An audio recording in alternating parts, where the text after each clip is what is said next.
Hello everyone, this is Karan Jha. Welcome to AD Gandhi YouTube channel. बच्चों, आज की वीडियो में जो है हम acid base and salt chapter में आज का जो टॉपिक है वो कवर करने जा रहे हैं। लास्ट वीडियो तक हमने एसिड की केमिकल प्रॉपर्टीज देख ली थी, हमने पीएच समझ लिया था, इंडिकेटर्स के बारे में जान लिया था, एसिड और बेस के कुछ बेसिक जो कॉन्सेप्ट थे वो हमने पढ़ लिए थे।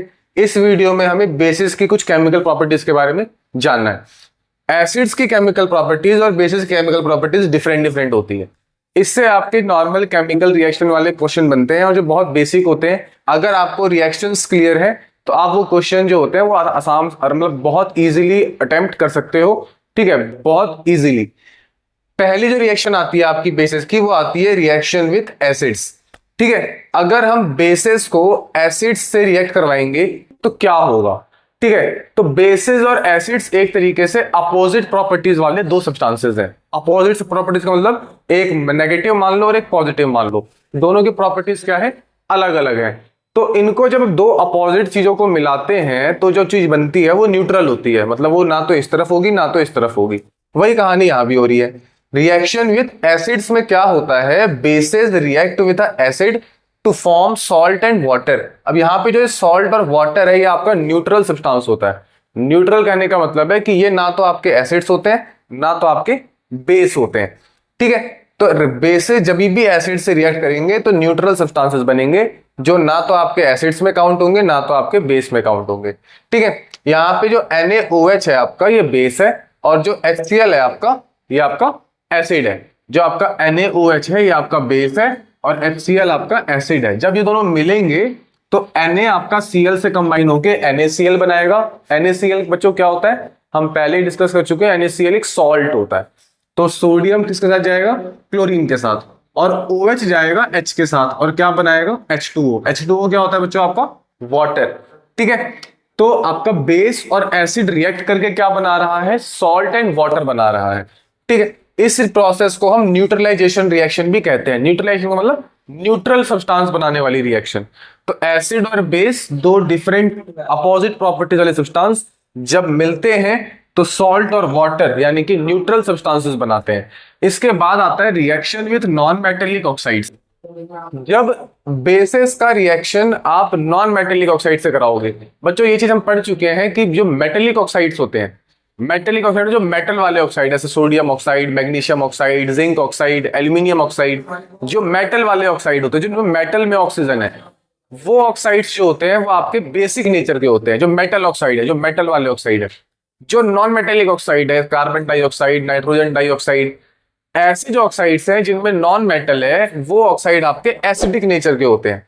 ऐसे ऑक्साइड जिनमें नॉन मेटल प्रेजेंट है, नॉन मेटेलिक ऑक्साइड्स हैं, like carbon dioxide, nitrogen dioxide, ऐसे ऑक्साइड्स जो है एसिडिक नेचर के होते हैं। तो basis react with acidic oxides like metal oxide. Metal oxides को आप एसिडिक ऑक्साइड भी कह सकते हो। अगर ये जो नॉन मेटेलिक ऑक्साइड्स हैं, नॉन मेटेलिक ऑक्साइड्स को आप एसिडिक ऑक्साइड भी कह सकते हो। ये जो नॉन मेटेलिक ऑक्साइड्स हैं, एसिडिक ऑक्साइड्स हैं, ये जब रिएक्ट करेंगे बेस के साथ तो ये क्या बनाएंगे, सॉल्ट एंड वाटर। जो एसिडिक ऑक्साइड्स हैं इसमें आप कार्बन डाइऑक्साइड या सल्फर डाइ, कार्बन और सल्फर नॉन मेटल होते हैं। कार्बन भी नॉन मेटल है और सल्फर भी नॉन मेटल होता है। तो यहाँ पे जो है जो बेसिस हैं ये रिएक्ट करते हैं एसिडिक ऑक्साइड के साथ और क्या बनाते हैं, सॉल्ट और वाटर। सिंपल सा कॉन्सेप्ट जो हमने अभी ऊपर पढ़ा कि बेस और एसिड रिएक्ट करेंगे तो सॉल्ट और वाटर बनेगा। तो यहाँ पे भी ये बेस है और ये जो ऑक्साइड अपना ये एसिड है। तो ये बेस और ये एसिड जब मिलेगा तो क्या बनाएगा, सॉल्ट एंड वाटर बनाएगा। यहाँ पे जो सोडियम कार्बोनेट है ये आपका सॉल्ट होता है, सोडियम कार्बोनेट एक सॉल्ट होता है, और वाटर तो आपका वाटर हम सब जानते हैं H2O होता है। ठीक है, तो ये सोडियम Na और ये CO कार्बन डाइऑक्साइड जब ये दोनों मिलेंगे तो सोडियम कार्बोनेट बनेगा और वाटर बनेगा। इसके बाद आता है रिएक्शन विद सर्टेन मेटल्स। अब ये मेटल्स कौन से लेंगे हम, जब बेसिस की रिएक्शन करवा रहे हैं तो मेटल कौन से लेंगे। अभी हमने ऊपर पढ़ा कि मेटल तो सर आपके एसिडिक नेचर, मतलब जो मेटल ऑक्साइड होते हैं वो बेसिक नेचर के होते हैं। तो बेसिक नेचर वालों को बेस शेयर कराएंगे तो फिर तो फायदा ही नहीं है कुछ। बट कुछ मेटल्स ऐसे भी होते हैं जो एसिडिक कैरेक्टर भी शो करते हैं और बेसिक कैरेक्टर भी शो करते हैं। ऐसे मेटल जो एसिडिक कैरेक्टर भी शो कर रहे हैं और बेसिक कैरेक्टर भी शो कर रहे हैं उनको हम क्या कहते हैं, एम्फोटेरिक ऑक्साइड। ठीक है, क्या एम्फोटेरिक, बच्चों यहाँ पे एटमॉस्फेरिक लिखा हुआ है, ये एम्फोटेरिक आपसे करेक्ट कर लेना, एम्फोटेरिक। ठीक है, तो ऐसे मेटल्स जो मतलब रिएक्ट जो एम्फोटेरिक होते हैं, लाइक जो मतलब एसिड भी से रिएक्ट करेंगे, बेस से रिएक्ट करेंगे, ठीक है, उनसे हम रिएक्शन करवाएं अगर, तो ये अपना बेस है, ये मेटल है। जब ये बेस मेटल से मिलेगा तो ये सॉल्ट, सोडियम जिंकेट। अच्छा यहाँ पे ZnO2 है तो जिंकेट बोल रहे हैं। अगर यहाँ पे Al2 होता, एल्यूमिनियम ऑक्साइड होता, उसको हम एल्यूमिनेट कहते। तो ZnO है तो जिंकेट, अगर AlO है तो एल्यूमिनेट, ठीक है। तो यहाँ पे NaOH को जिंक से करवाया तो सोडियम जिंकेट, सोडियम जिंकेट के साथ क्या निकलेगा, हाइड्रोजन गैस निकलेगी। तो ये रिएक्शन बहुत इंपॉर्टेंट है। अगर किसी बेस के साथ आप कोई मेटल रिएक्ट करवा रहे हो तो उसमें क्या निकलेगा, आपका हाइड्रोजन गैस निकलेगी। जैसे किसी एसिड के साथ मेटल रिएक्ट तो क्या बनाया था, अगर किसी एसिड में मेटल डाला तो क्या बनेगा, हाइड्रोजन बनेगा। वैसे अगर किसी बेस में भी आप कोई मेटल डाल रहे हो तो क्या बनेगा, आपका हाइड्रोजन गैस ही निकलेगी। अगर किसी एसिड में मेटल ऐड किया तो भी हाइड्रोजन गैस निकल रही थी, अगर किसी बेस में मेटल ऐड करोगे तो भी आपकी हाइड्रोजन गैस ही निकलेगी विद सॉल्ट। ये जो सोडियम जिंकेट है ये एक तरीके का सॉल्ट होता है। अच्छा, जो इसमें फोर्थ चीज है वो है आपका इंडिकेटर्स, कि जो बेसेस होते हैं वो इंडिकेटर्स पे कैसे जो है एक्शन करते हैं। ये हमने सारी चीजें एक वीडियो में डिस्कस कर ली है। इस वीडियो में एक बार रिकैप टाइप में देखना है आपको। अगर आपको इंडिकेटर टॉपिक बिल्कुल डिटेल में समझना तो हमने detailed video particular indicator topic पे डाली हुई है, आप लोग जाके वो वीडियो जरूर देख लें। उसमें हमने हर टाइप के इंडिकेटर्स को समझाया बहुत अच्छे से। बेसेस जो है इंडिकेटर्स पे कैसे एक्शन करते हैं, तो bases change the colour of indicator. Bases जो है इंडिकेटर्स के कलर में चेंज कर देते हैं। लाइक व्हाट, जो रेड लिटमस होता है, रेड लिटमस हम लोग सब जानते हैं, लिटमस एक नेचुरल इंडिकेटर है जो लाइकेन से मिलता है। लिटमस क्या है, एक नेचुरल इंडिकेटर है जो किससे मिलता है, लाइकेन से मिलता है। तो जो रेड कलर का लिटमस है वो आपका क्या हो जाएगा, ब्लू कलर का लिटमस हो जाएगा। रेड से कलर क्या हो जाता है, ब्लू हो जाता है। तो ये एक जो है आप एक्शन मान सकते हो बेस का, कि ये रेड से ब्लू कर देता है लिटमस को। जो फेनोल्फथैलीन है उसमें अगर आप बेस ऐड करोगे तो किस कलर का हो जाएगा, आपका पिंक कलर का हो जाएगा। और जो मिथाइल ऑरेंज है, मिथाइल ऑरेंज का कलर कैसा हो जाएगा, येलो हो जाएगा। तो ये तीनों आप याद रखना, फेनोल्फथैलीन पिंक कलर का हो जाता है, मिथाइल ऑरेंज आपका येलो कलर का हो जाता है, और रेड कलर का जो लिटमस है वो ब्लू कलर का आपका कन्वर्ट हो जाएगा।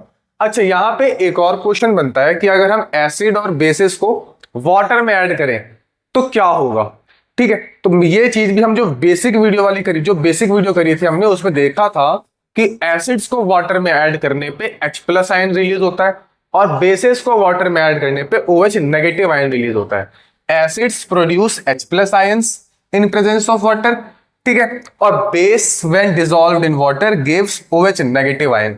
मतलब एसिड को जब आप प्रेजेंस ऑफ वाटर में डालोगे तो H+ आयन प्रोड्यूस होगा, और जब बेसिस को आप वाटर में डिसॉल्व करोगे तो OH नेगेटिव आयन डिसॉल्व होगा। तो एसिड जो है वाटर के साथ H+ आयन दे रहा है और बेस आपका वाटर के साथ OH नेगेटिव आयन दे रहा है। यहाँ पे एक चीज याद रखने वाली है बच्चों, क्या, जो H+ आयन है ना वो आपका फ्री स्टेट में एग्जिस्ट नहीं कर सकता। ऐसे OH नेगेटिव फ्री स्टेट में आपको 2 मिनट मतलब दिखेगा, पॉसिबल है वो फ्री स्टेट में एग्जिस्ट कर सकता है OH नेगेटिव। जो H+ आयन है ये जो है एग्जिस्ट नहीं कर सकता। वही चीज यहाँ पे लिखी भी हुई है, H+ ions can not exist alone, ठीक है। H+ आयन अकेला जो है एग्जिस्ट नहीं कर सकता। They exist as H3O positive. ये जो है कैसे एग्जिस्ट करता है, H3O पॉजिटिव से। अभी H2 पर बनता कैसे है, तो हमारा जब आपने कोई भी एसिड पानी में डाला, ठीक है, कोई भी एसिड पानी में डाला तो उसमें H पॉजिटिव बनेगा और वो H पॉजिटिव फर्दर पानी से रिएक्ट करके H3O पॉजिटिव बना लेगा। जैसे HCl है, HCl को आपने पानी में डाला तो जो आपको दिखता है ना उड़ता हुआ, वो एक्चुअली में H+ नहीं होता, वो H3O पॉजिटिव होता है। हम मानते हैं कि वो H+ है बट वो एक्चुअली में H3O पॉजिटिव होता है, ठीक है। बट इसमें हाइड्रोजन कंटेंट इतना ज्यादा है कि हमें फील होता है कि हाइड्रोजन ही है वो, ठीक है, बट वो एक्चुअली में आपका हाइड्रोनियम, इसको बोलते हैं हाइड्रोनियम आयन। तो ये चीज आपको यहाँ पे समझनी है कि किसी भी रिएक्शन में अगर आप एसिड को वाटर में ऐड कर रहे हो तो शुरू में तो H+ आयन बनता है, बट वो H+ आयन धीरे धीरे वाटर से दोबारा रिएक्ट करके H3O पॉजिटिव आयन बना लेता है, क्योंकि H+ आयन अकेला एग्जिस्ट नहीं कर सकता। अब यहाँ पे एक बेस आता है NaOH, sodium hydroxide. Sodium hydroxide जब आप पानी में ऐड करोगे तो आपका Na पॉजिटिव और OH नेगेटिव आयन बनेगा। NaOH को जब आप पानी में ऐड करोगे तो क्या बनेगा, Na पॉजिटिव और OH नेगेटिव। कौन सा आयन निकला है अपना, OH नेगेटिव आयन निकला है। अच्छा ये चीज, एक चीज यहाँ पे कॉमन दिखेगी आपको सब में, जो मेटल होते हैं उनके ऊपर पॉजिटिव चार्ज ही आएगा। जैसे सोडियम है, सोडियम एक मेटल होता है, पॉजिटिव आ रहा है, तो बगल वाले पे नेगेटिव ही आएगा, OH नेगेटिव। मैग्नीशियम मेटल है, पॉजिटिव आता है, क्योंकि ये इलेक्ट्रॉन देने की क्षमता रखते हैं, लेने की नहीं। मेटल जो है इलेक्ट्रॉन देते हैं, लेते नहीं है किसी से। तो मैग्नीशियम पे 2 पॉजिटिव आया और OH क्या हो गया आपका, नेगेटिव हो गया। ठीक है, तो यहां पे जो है एक क्वेश्चन और आता है कई बार कि एसिड और बेसिस में आपस में क्या चीज कॉमन है। लाइक अगर मैं बोलूं कि एसिड और बेस में आपस में कुछ कॉमन है क्या, तो बिल्कुल है।